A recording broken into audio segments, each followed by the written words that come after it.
Hello, I'm Natalie from Genealogy Stories, and welcome to Twice Removed, the show where we talk about everything history related.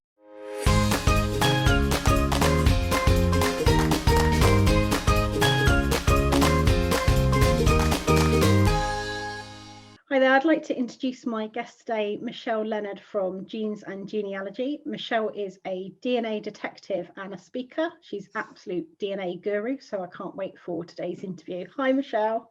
Hi, Natalie. How are you today? I'm good, thanks. I'd love to talk to you, Michelle, about how you got into family history. What started you presumably tracing your own family history? I'm guessing that. Oh yeah, absolutely. It's always your own that you start with, isn't it?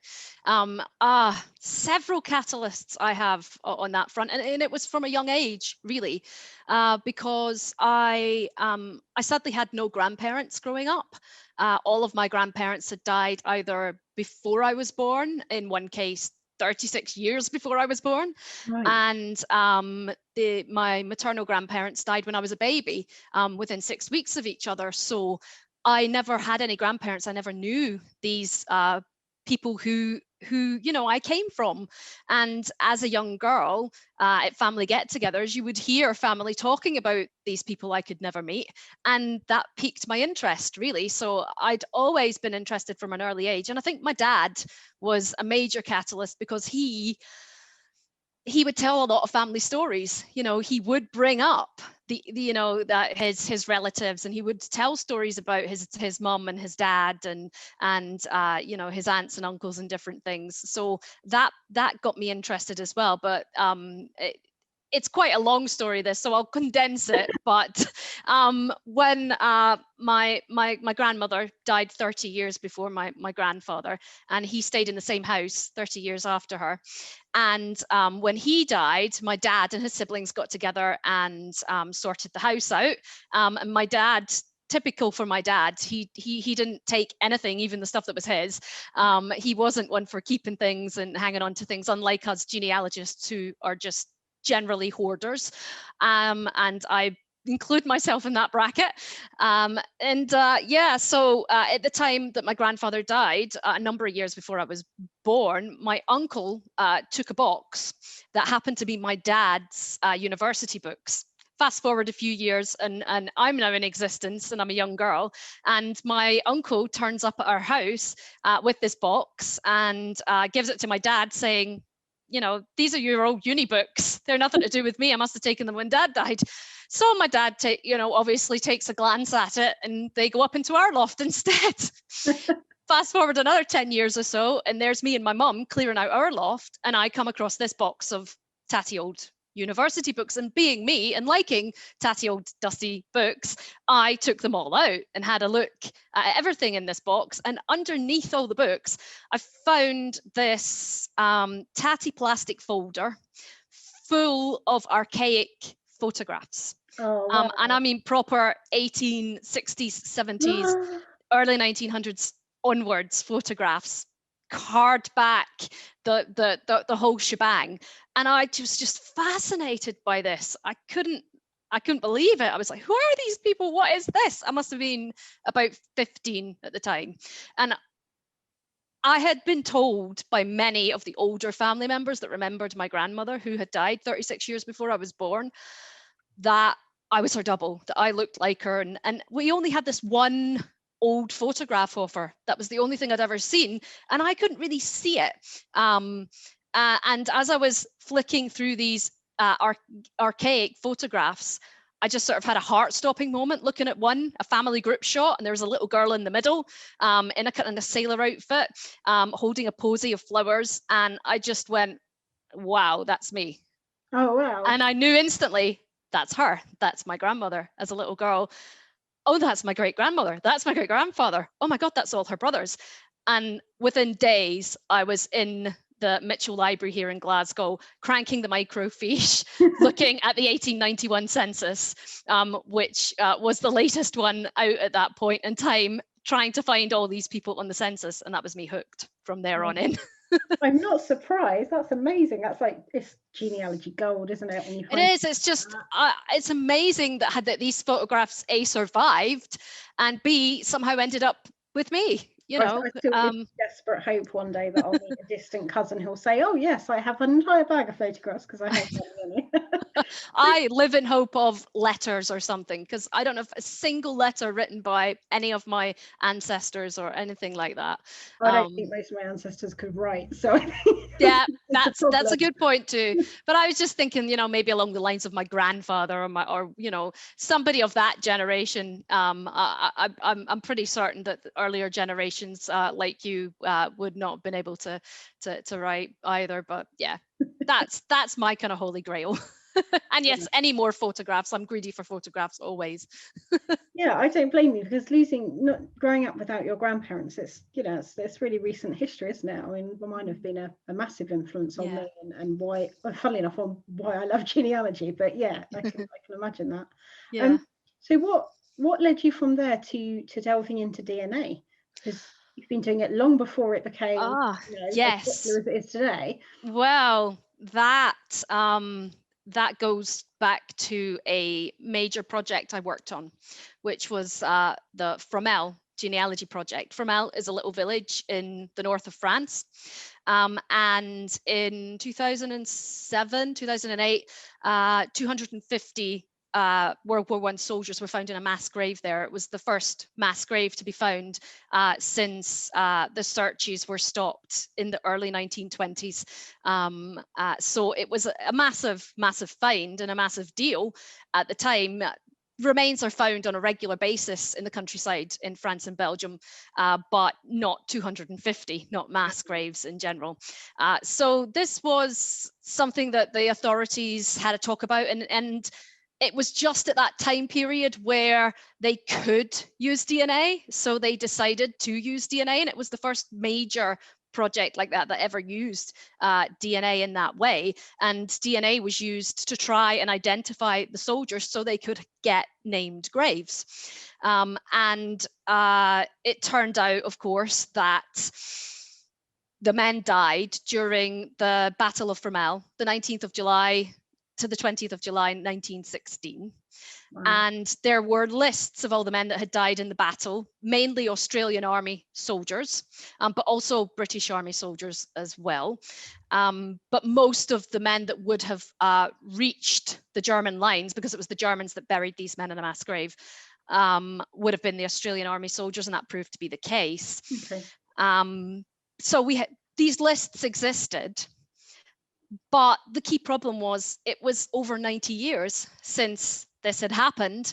And while there was a blaze of publicity, these lists were circulated to the media, radio, television, news, newspapers, online, the whole shebang. How many family members were going to see that and come forward 90 plus years down the line? It was a remote chance, really. And actually, the more research I did into it, the more occasions I found in which the family members of these men had been told their man died on the Somme, which was 50 miles away from Fromelles, but the Somme was well known. And it was easy to say to the family member, oh, he died in the Somme. And I even have one of my soldiers that I worked on, I even have there's even a gravestone that his parents put his name on their own gravestone with an inscription saying that he died on the Somme on the 19th of July, 1916. And it's not accurate, but that's what they were told.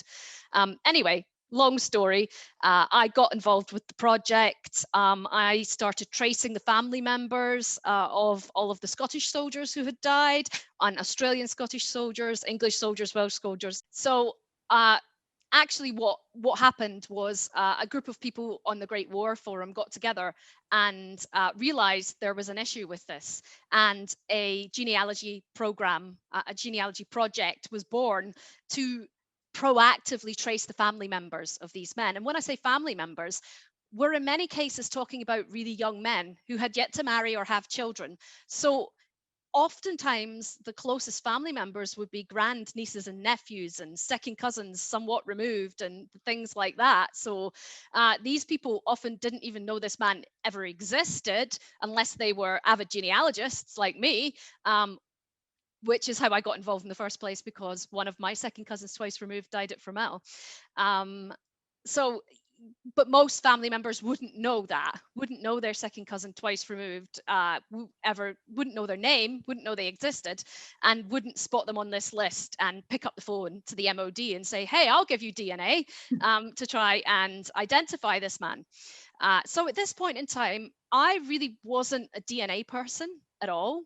I had always been on the sort of arts side of things, English, literature, history. That's what I did my MA degree in. So I was a historian. I was interested in that side of things, and I did study the First World War to an extent while at university. So I had that side of things, but DNA wasn't my thing, and I had never been a scientifically minded person, so I never thought that it would be my thing. But in the course of this project, while I was tracking down all the family members and then putting them in touch with the MOD to offer their DNA, I had to learn who were the appropriate family members to test, who were the appropriate DNA donors. I had to learn about, at this point in time, we were just testing Y chromosome DNA and mitochondrial DNA. So I had to learn about these different types of DNA, and I had to learn a different way of doing the genealogies, the forward reconstruction of the trees, just tracing forward the lines of the people who would have the same Y DNA as the soldier or the same mitochondrial DNA as the soldier. And so I immersed myself in learning all about DNA at this time. And of course, this is kind of, just before things really take off in genetic genealogy, well, a number of years before really autosomal DNA takes off. But Y-DNA testing for commercial purposes was in existence by this point. It wasn't as mainstream as it was to become in the following years. Just in case anyone listening is not familiar, Y-DNA, am I right in thinking that is DNA that's passed from male, from father to son? Yes. To son. Yep. To son. So the Y, it's one of the gender defining chromosomes. So you have the Y chromosome and the X chromosome, and a father passes down a Y chromosome to a son. So it's a direct paternal line thing. It only passes from father to son, from father to son, etc., etc. Which is great until the father's not the person that's on the birth certificate, presumably. Oh yes, it is. Yeah, and of course that is something that Y-DNA finds on a reasonably regular basis. Yeah. But yeah, so. And actually, at this point in time, the families had been given guidance on who to trace, because many times family members weren't the appropriate donors themselves. The closest family member might be a living grandniece or something who doesn't have either the Y or the mitochondrial DNA of the soldier. So oftentimes these family members were giving this guidance on who would be the appropriate tester, and I read the guidance and realized that there were issues with it, and it was misleading people in some ways. So I ended up writing my own DNA guidance for the families, and I had to do an awful lot of research to get to that point. So basically from this, I became really adept at understanding the inheritance patterns of DNA. And then when DNA became a big thing in genealogy, I was already kind of ahead of the curve, if you know what I mean. And I sort of jumped in first towards it because I wasn't scared of it. I had gone through that. Ooh, DNA, what's DNA and how do we, I'd gone through all that with Fromel. So as soon as I started seeing DNA tests started coming out with more frequency and becoming more popular for genealogy, I just went straight for them and wanted to work with them and found it quite well, maybe not easy, but easier to get to grips with it all than say someone who's coming at it without that experience. Yeah, I mean, when I first did my DNA test, I found it, I would read things and I would understand them when I was reading them, but the problem is then I'd go away and I'd promptly forget everything that I'd read and have to relook. And the thing that I found the most difficult to keep in my head was that you could have, that analogy that your DNA is like a pack of cards and you get half from your mum, half from your dad, shuffle it and then give you bits. And it was that idea that you could have a cousin you know, some cousins don't match each other because you've not got the same bit, but you all will ask, yeah, that whole thing. It is tough. Once I got my head around it and I'd seen enough examples of it, it clicked. But I had to keep rereading that analogy about the 52 card pack and about the randomness of inheritance for it to really sink in. I think that's a really excellent point, and it's something I say to people a lot, because I do a lot of teaching of how to use DNA for family history, and I constantly tell people that you're not going to take everything I've just said. You know, if you take in 10% of it and just, you know, cherry pick a few things to really understand well, then you're doing well. But rewatch, reread, repeat. Education on DNA is the key, and more than anything, it's the practice. It's seeing it in practice. And what you said, the more examples you saw, the more it sort of got in your head, the more it clicked. And I think that that's the case for the vast majority of people. The theory is much more difficult to understand than when you're working on your DNA test, you're looking at your matches, you're clicking through things, you're reading things. It just becomes easier the more you do that, and the more webinars and books and blog posts and Facebook groups and all the rest of it that you get involved with and read, and you will take things in, and eventually you'll think, oh, I know a lot more than I think I know, from when I started.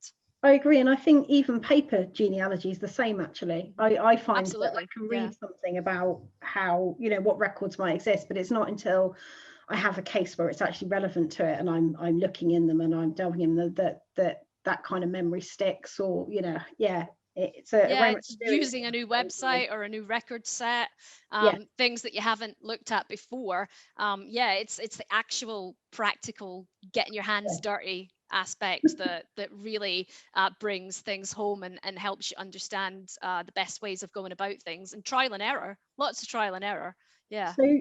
So of those 250 soldiers, how many did you manage to identify? So 169 at the moment have a name on their grave.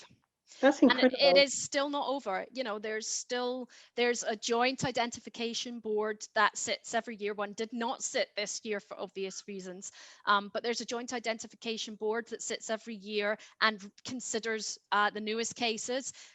And there's DNA, there's anthropological data involved, you know, things like the height of the skeleton, any artifacts that might have been found. But DNA is absolutely crucial for the Joint Identification Board to allow a successful ID and to say, yes, we are satisfied that that's that man, and his grave can be changed to a named grave.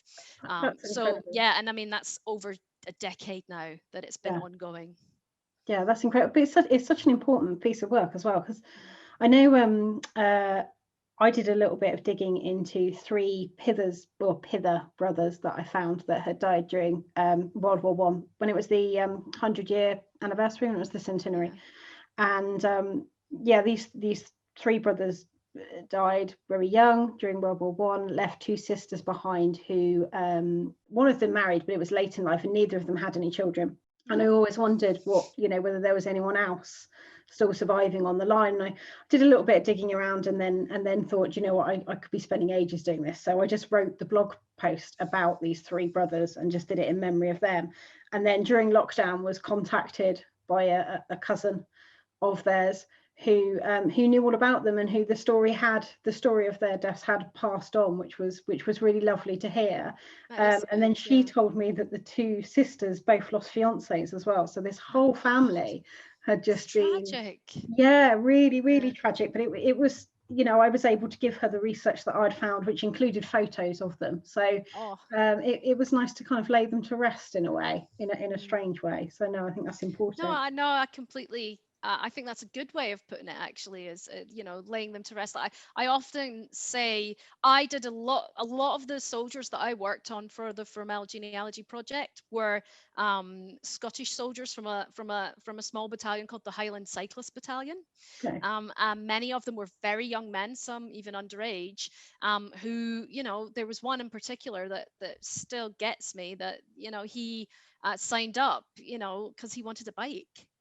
Oh He was God. a young boy who wanted a bike, and he ended up in the trenches in France and lost his life tragically. But they were very fit young men, and they had these humongously heavy bikes full of kit, and of course that was useless when they got to the mud of the trenches. But I call them my HCB boys, the Highland Cyclist Battalion boys, and they're very close to my heart, and I did an awful lot of work on many of them. And of course, it's been all Australian Army soldiers that have been identified. None of my HCB boys have got a named grave. Oh no. However, that doesn't upset me too much, simply because I got in touch with family members, some of whom didn't know they existed, and others who did know they existed, and hadn't been thinking of them in many years. And this brought them back to life for them. It brought them back into living memory. They were telling their children about them, and keeping that story alive.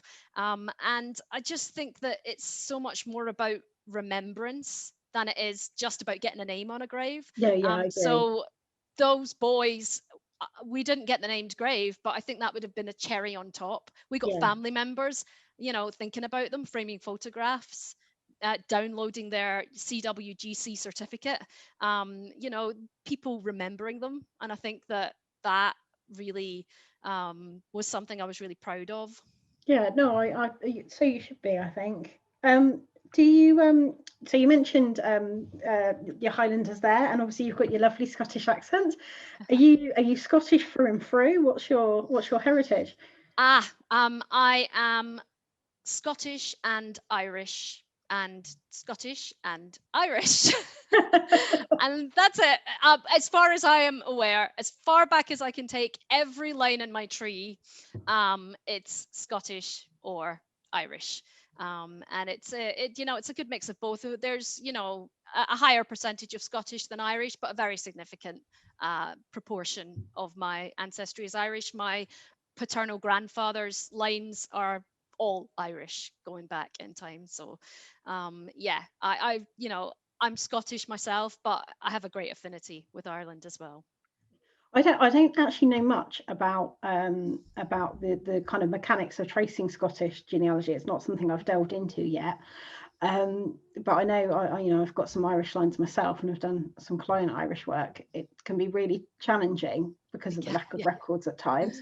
So has DNA helped you with your with uncovering any brick walls or confirming people? Or it certainly has. Yeah, I mean, I have Kellys, and I have Lennons, and I have really common Irish surnames as well as really common Scottish ones as well, like Campbell. I have quite a reasonable amount of Highland ancestry on my paternal grandmother's side. So I have Campbells and McPhersons and Mackenzies and Mackays and all of the different clan names that people associate with Highland genealogy. But on the Irish side of things, I was so often looking for needles in haystacks. And I would never have got anywhere with some of them without DNA, simply because it just was impossible, really. When you've got a very, very common Irish surname, and most of my Irish ancestors pitch up in Scotland in the 1850s and 60s, post the Great Hunger. So you just know that they've come over from Ireland to Scotland at a time when many millions of Irish were leaving Ireland. And many of mine just happened to settle in Scotland, and my particular lines remained, but many of my collateral lines emigrated all around the globe, most especially the United States, Canada, Australia, New Zealand, etc. But when they come to Scotland, you've got the census returns, you've got everything for them in Scotland, their marriages, their deaths, everything that you can find for them in Scotland.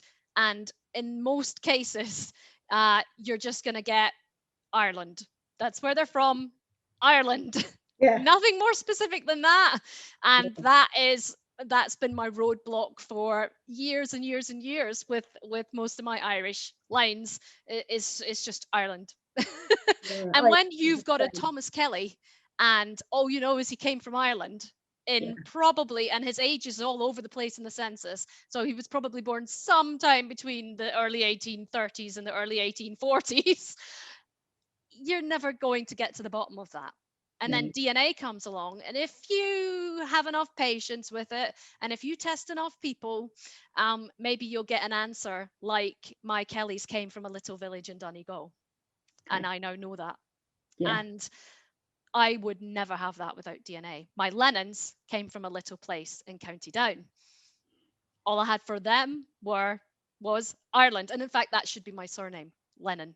That's my Y chromosome line, my direct line.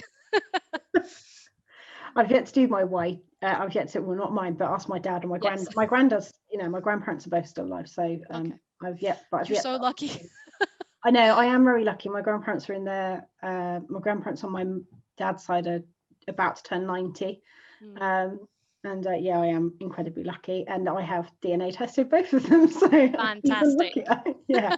I mean, that's that's something that I hammer home to people, is just test your older generation. So long as they're willing and happy to do it, then please test them, because it just gives you so much more to work with than testing yourself. No, definitely. When I tested my nan, I was quite surprised to discover that her mum, so her mum is obviously my great grandmother, but the man that's on her birth certificate, so my great great grandfather, is definitely not her father.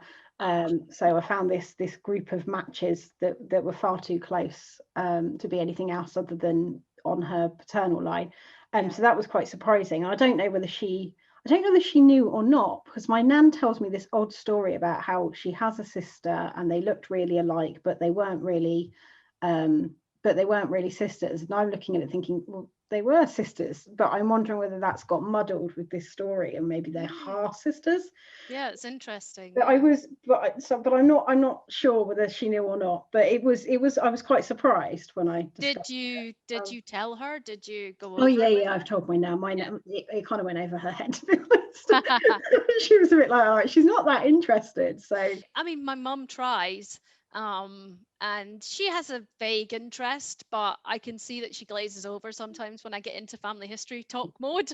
My dad was the one that loved to hear about it, and we would talk away about it, and new discoveries that I made, he would be my first port of call to tell.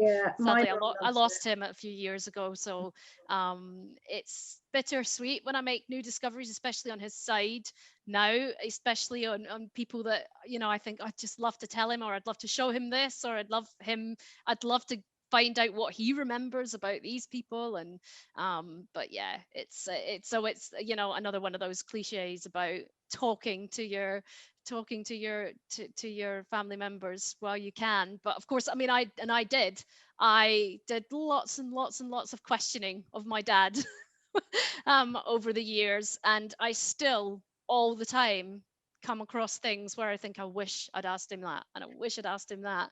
And there's so many people who only come to genealogy later in life and think, oh, I wish I'd asked my parents these things.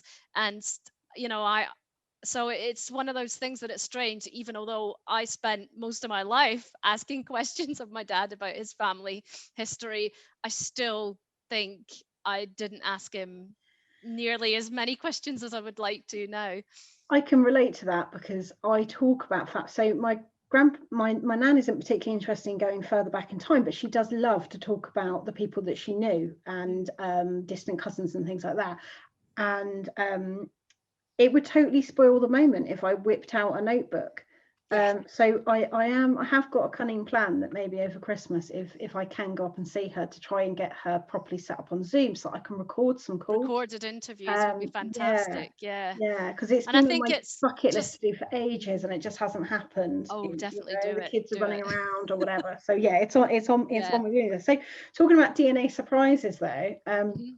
obviously I appreciate there are probably some surprises that you can't tell me about, but can you share any of your more surprising finds? Yeah, I mean, Is there anything you obviously can I share? work on DNA surprises on a daily basis for clients. But yes, I have had major DNA surprises and for myself as well, not in the sense that I found any misattributed parentage events in my own lines.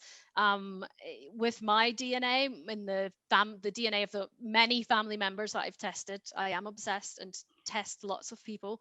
And that is the way that I have got to be so experienced with it, though, is all of these different tests that I've done and that I've worked on over all these years. The more tests that you have, the more things crop up. But anyway, I have managed to confirm, that my line's more than I've found any people that genetically are not who they should be. I've found that I have DNA from all 8 great grandparents, 16 great great grandparents, but I have had the other side of the coin where I've found close relatives who I didn't previously know existed. Yeah. So they fit into my family because of adoptions, but we didn't know they existed, and they didn't know which family they fitted into Right. until they tested, and luckily matched a massive pile of people, and there was no doubt as to how they fit. I cannot imagine being adopted and doing my DNA test and to try and look into my heritage and then finding out that I'm genetically related to a DNA expert who has tested It's a funny thing. half I mean, my family. one story I can tell is a second cousin of mine, and I was actually doing Ancestry Hour, and I got a Twitter message, and I just thought it was an Ancestry Hour thing, and I looked at this Twitter message, and I had literally been on Ancestry, looking at my own DNA results just before Ancestry Hour for whatever reason, and I don't get that much time to look at my own. I'm usually looking at other people's, but for some reason that day I was looking at my own, and near the end of Ancestry Hour, this Twitter message popped up.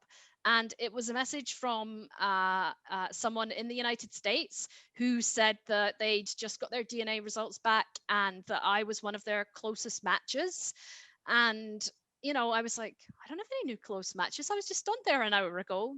Sure enough, go back to Ancestry and there's this new close-ish match. And I was just like, wow, what's this? And he had been adopted.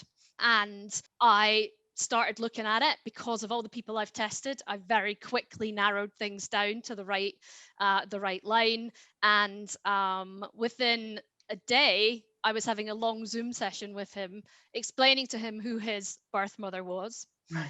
And showing him photographs and telling him all about the family, and some of the information that he had been given was correct, and it was the information that he had always thought would be incorrect.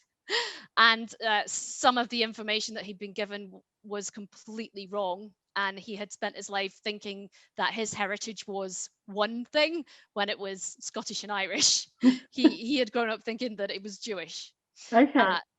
And then of course he tested and there was no Jewish ethnicity whatsoever, which was quite surprising. But yeah, he's been absolutely lovely, and it's amazing to find family members like that.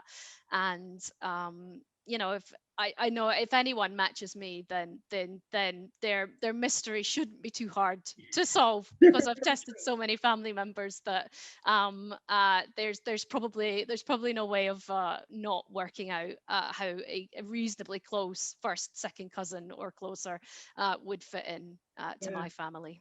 I mean, most of my interest in doing my DNA test, so I did mine and then I did my mum's and then I did my nan and granddad, so I probably needn't have done mine, but that's the way it started.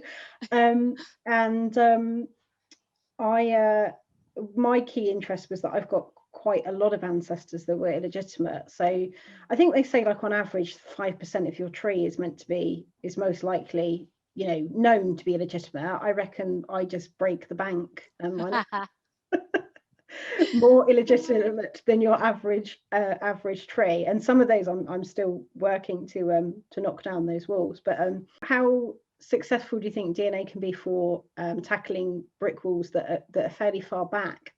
Because obviously you get less and less matches. I've had some surprises where it has helped with things that have been sort of in the 1840s, which has been surprising. I just wonder what your experience of that was. Yeah, it is certainly possible. I have cracked cases that are at the second great grandparent, even third great grandparent level. It is a case of diminishing returns. The further back in time you get, the more difficult it becomes, and the more you need a lot of different family members tested in the way I have, because you're trying to build up the amount of DNA you have of the mystery person. So sometimes you're not lucky enough to have that many descendants to test. So there is luck involved. And of course, there's lots of luck involved in terms of who's in the databases, who's testing. And it's, but yeah, I mean, the key points for solving a further back mystery is fishing in all the ponds, as I call it, making sure you're in all of the different databases, because you just don't know where those matches that are on that mystery line might choose to test. But I would never rule it out. It certainly is possible. It's time consuming. It takes a lot of work. It can take a lot of testing. But with the right testing, the right amount of effort, and that bit of luck, it certainly is possible to get to answers, or at least hypotheses. One of the things I like about DNA is that you can take the test and explore it, and then new matches come up, you know, periodically, every now and again. Yeah. And sometimes you can put it to bed for a long time, and then something new will pop up, and you did nothing. It's just a little gift that kind of popped up. Somebody took a test and got in touch. But I certainly, one of the things that surprised me when I did my DNA test was how interrelated some of. So I didn't have like full-on endogamy, but I did have neighbours that I found on the census, and then I don't know, they popped up in a newspaper record with my ancestor, so I was curious about them. And then when I looked at my DNA test, I could find very, very small amounts, so we're talking like 20 centimorgans or something, linked to somebody else along that family. so it kind of suggests that you know, there was quite a lot of interrelationships in the communities. And this was in Notting Hill in London, so not a small village. Yeah, you know, a lot of transient people as well. Yeah, I mean, you see it a lot more in rural settings, but yeah, I mean, it's there certainly has been a lot of interrelatedness over the centuries, and I think it's something that it can be difficult to deal with in DNA testing. Endogamy, you know, in particular, of course, is very challenging when you're trying to get to the bottom of a mystery and you've got endogamy skewing the picture, shall we say. That is certainly makes it a more difficult prospect than without the endogamy. But you know, I think most of us have some form of interrelatedness issues that we'll see it's in some portion of our tree, or a little bit of pedigree collapse. I mean, I have an uncle and a nephew who married a set of sisters. So anyone who tests on that line, so I'm descended from the nephew and the sister. So anyone descended from the uncle and the other sister shares more DNA with me, because we have those two different relationships. And several descendants have tested, and it's easy to see that that sort of, you know, slightly higher amount of DNA than you would expect. Have you ever had anyone do any DNA test who's found a, you know, like a Danny Dyer moment, that's found a kind of link to something really some kind of Danny Dyer moment? Well, I wouldn't. It's certainly not royalty, but I mean, there are people who tests to try and prove links to aristocracy and the like, and I have worked on cases like that. But oftentimes it's stories in the family. Oh, we're related to so and so famous person, or in my own family, I've had many different descendants of all of my different Kelly lines tell me that we're related to Grace Kelly. I can find no link. However, all of these different family members, all of these different third cousin lines who have never been in touch with each other, all say the same thing. That's really funny. But there's no link as far back as I can take these Kelly lines. So there's things like that, and there's other people who, but there was one case in particular, and you do, as a genealogist, as a professional genealogist who hears these things all the time, you do get a bit cynical. And if somebody says, oh, there's a family story that we're related to so-and-so famous person, or so-and-so earl, or whatever, as a professional genealogist, you have to be professional, but deep down you're sitting there thinking, that's going to be a pile of nonsense. That's not going to prove to be true. And in the vast majority of cases, these things don't prove to be true. However, in one particular unknown parentage case I was working on, I was trying to solve the mystery of an unknown father for a client. And there was a story from the mother that the father, the birth father, was a close relative of a famous person, a celebrity.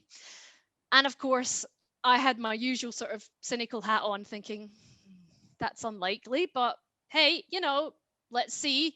And as I was doing the research, I decided, just to make sure, I built out the tree of the famous person, and I looked at the trees that I was building for the DNA matches, and there were correlations. And the thing that solved the case was I bought the famous person's autobiography. This famous person has a reasonably common surname, so it was difficult to trace certain aspects of his. There was something I wanted to know in particular about his father that I was hoping he might talk about his parents in his autobiography. There wasn't a great deal about family history in the autobiography. But there was this one paragraph that talked about the exact thing that I was looking for, and it basically proved the case for me. So yes, and actually, the famous person was more closely related to the birth father than even the birth mother thought. Oh, okay. So yeah, sometimes it happens. Sometimes it's weird how these family legends get passed along as well. So I was always told that we had blue blood, and that the King of France had got a maid pregnant. So this is really out there now, and that we were descended from that little baby, And when I was tracing my nan's side, I came across this chap called William Augustus de Crespigny Lovegrove, who was illegitimate. Nice name. De Crespigny is quite unusual. He'd spelt it about 50 billion different ways. Eventually, I managed to work out that the father of this chap was a reverend who was the son of a baron, and the barons are Champion de Crespigny, so they are of French origin, and I haven't completely proven it. It's partly based on old documents, and I'd like to actually go back to the original sources and prove it, if you know what I mean, other drawn up trees. But apparently this baronet family are meant to be descended from Richard III, so the Plantagenet line. So that was always my favourite Shakespeare play, was Richard III. So I'm claiming it. Okay. Absolutely. Yeah. Funnily enough, I feel like I have the least connection to that line, so it's actually one that I haven't explored very much. He was clearly a bit of a cad, and I kind of don't like him very much, and I think that's kind of stopped me from actually exploring this baron. I think we do get more attached to certain ancestors in certain lines Yeah, I'm like, than poor we do Jane. others. It just happens, you know. I mean, I've always had a bigger fascination with certain lines on my tree than I have others, and sometimes I can't explain exactly why. I'm more uh, drawn to that line than others, but I think it's just something that happens Yeah, when it's you really odd, engage isn't in it? genealogy and family history. Yeah, Yeah, it is odd. Yeah. it is really odd, because sometimes it's not even that they did anything more interesting. Like No. I really, really love my London lot that were just labourers and brick labourers in London. I Yeah, think my lot were coal miners and bakers and, you know, yeah. nothing fancy. But at the same time, they still fascinate me, you know, their lives and how they lived them and what they lived through. That fascinates me as to, you know, what my ancestors went through. I have, you know, a particular affinity to the period of the First World War, because of not just from El, but I've done, you know, other work on other war First World War soldier cases and the like. And I'm always drawn to that time period and my family members in that time period. And you know, my paternal grandmother's line, I have she had an aunt who lost her husband in the First World War, and then went on to lose both her sons in the Second World War. And my heart just totally goes out to to to to this woman, and I think about her quite often and what she endured through that tumultuous time period. And she's not my direct ancestor, but she just means a lot to me because it's just mind-boggling the losses that she endured. I can relate to that. I think one of the reasons why I don't like this barren line is because I just think of poor Jane, who was a servant, age 16, pregnant with a 40-year-old man's employment. You know, it's not a pleasant Yeah. situation. And I just think, oh, poor Jane. But it was obviously important to her because she passed this surname down as a middle name. And I've since got in touch partly through DNA with distant cousins, and they've all been told, you know, almost the same story as I have about this, you know, link to France and royalty. And so it was obviously something important that she passed along.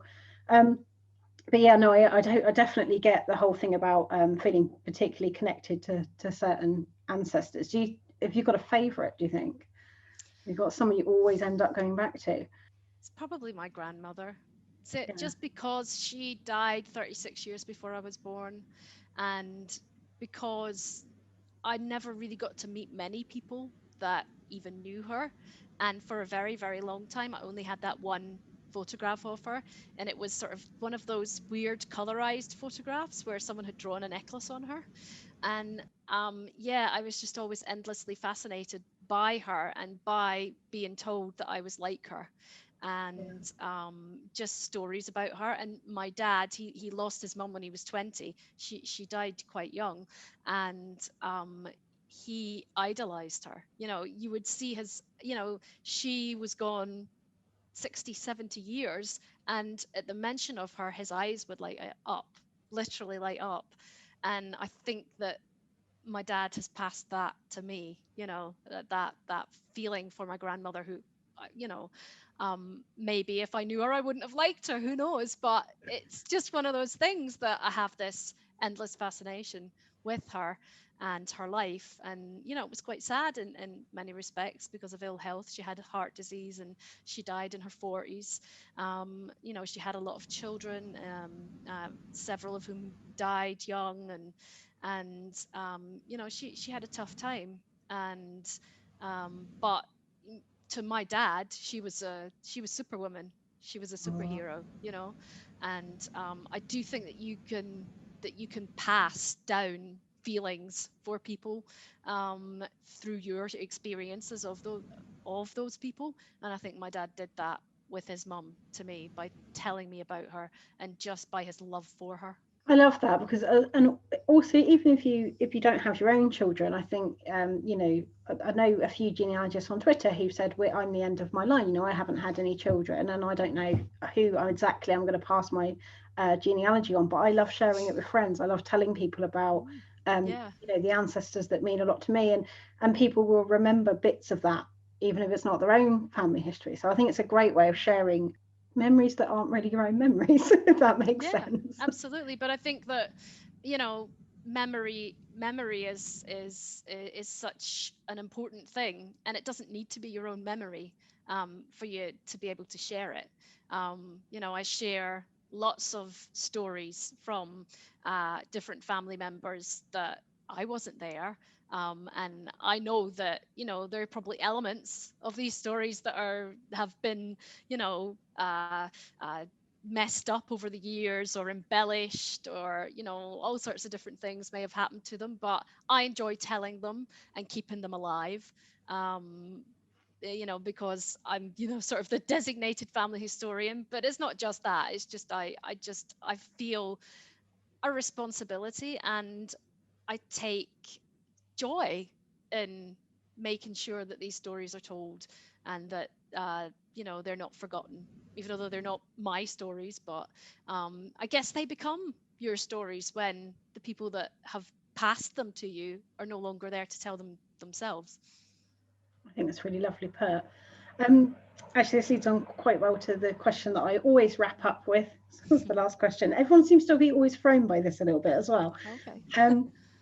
So, what would you say to somebody who was sat on the fence about looking into their family history, perhaps doing a DNA test? You know, they're just worried that they're just kind of thinking, well, my ancestors didn't do anything. We don't have any family history stories that have passed on. They were probably just boring. Is there anything? Because I do hear that. I hear that from friends. Oh, Yeah. I've always thought, you know, I've been curious, but I've, you know, I'm pretty sure my lot were just labourers. And I think, And it's no. just, I hate that word. Yeah. You know, banish that word. You know, there's no such thing as just laborers or just coal miners or just bakers or any of these different occupations that my ancestors engaged in. They were human beings. They lived through different times. You know, we might find photographs of them. We might find they were in the newspapers. We might find they did something naughty. We might find them in prison registers. We might find you know, they grew marrows. I have a great grandfather who's in the newspaper for growing a massive marrow. I love that. You got it from Michelle here first. Trace your You family know, tree because you trace might your find an family tree because you ancestor. might find somebody grew large vegetables. But seriously, on a serious note, and that's not very serious, but on a serious note, never discount what your family history might tell you. Never think it's boring because they're just this or just that, or they were poor, or they couldn't read and write, or they, you know, had low level occupations, or, you know, it just doesn't now. You know, there are people out there earning heaps of money. There are famous people, there are royalty, there's all the, are we nobodies? Are we not interesting now in the modern day because we are not, you know, earning millions, or we're not in the front page of the newspaper, or, you know, maybe we are boring, but I like to think that, you know, most of us have a story to tell in one way or another, and all of our ancestors certainly do. You know, you could find all sorts if you go looking in the right places. You know, the just a plain, you want to start with that, of course, but just plain birth, marriage, death census records are only going to tell you the bare facts. They're not going to tell you that, you know, they liked growing large vegetables. They're not going to tell you that they, you know, went to the war. They're not going to tell you that what the house they lived in was like. They're not going to tell you a lot of different things that you might get from other records, and that especially by talking to your older relatives and trying to garner the stories of your family as well. You know, always make sure you know, you've got a bit of a pinch of salt at hand, because, you know, family stories will have errors and embellishments, but that's half the fun. Thank you. I think that's Perfect place to close. Thank you very much for coming along. You're very welcome. Nice to talk to you, Natalie. If you enjoyed this video, don't forget to hit subscribe or visit me at www.genealogystories.co.uk.